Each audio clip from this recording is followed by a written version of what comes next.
Greetings to all listening to this interesting story about the smallest Special Forces soldier to ever serve, Captain Richard Flaherty.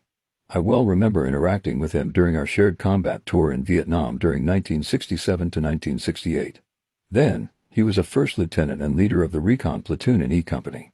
He was very competent, dedicated, diligent, and always focused on his unit's military mission and field operations under complex and difficult settings and on taking care of his troops. Hat off and hand salute to him again. Regards from U.S. Army Lieutenant Colonel Stephen Frank, FAO U.S. Army retired, 1st 501st. Most experts say what he accomplished should have been impossible.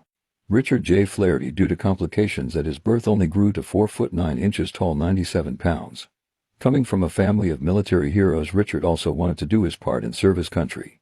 Most people laughed at the idea of a man his size in the military, and all the branches turned him down. But that didn't deter Richard. He spent the next 3 years writing letters until he finally received a medical waiver. With the waiver, the Army allowed him to join. But no one ever believed he would make it through basic training.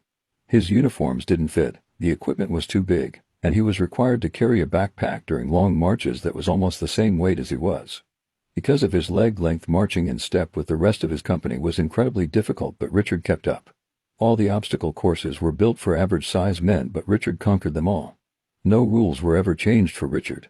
Either he would sink or swim. Richard Flaherty didn't just make it through basic training, he volunteered and became an elite paratrooper with the 101st Airborne. When he would jump out of planes, the instructors would have to strap machine gun parts to his body to help his descent so he wouldn't float away. He graduated Officer Candidate School in 1968 as a second lieutenant and deployed to Vietnam. Within weeks, he would lead his platoon in some of the bloodiest battles during the Tet Offensive. And that week he was wounded twice by grenade fragmentation and a grazing bullet wound to the head, but as soon as he was patched up, he jumped right back into the battle. After several months of fighting on the front lines, many officers would accept assignments in the rear away from the action, but not Richard. He would request to be transferred to Echo Company to be a platoon leader in a recon unit which engaged in dangerous search and destroy missions deep into enemy territory. By the time his first tour in Vietnam was finished, Richard would receive the Silver Star, 2 Bronze Stars with Valor, and 2 Purple Hearts. If you think that's where Richard's story ends, think again.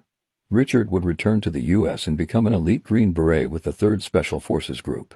He was then promoted to the rank of captain and served with the 46th Company based in Thailand, where some of their clandestine missions across the fence, fighting Malaysian and Burmese guerrillas. As incredible as all his accomplishments seem, that's just the first half of his life story, as his next chapters of undercover operations around the world seem closer to something out of a Tom Spy book. Richard had one last surprise when it came to his final wishes.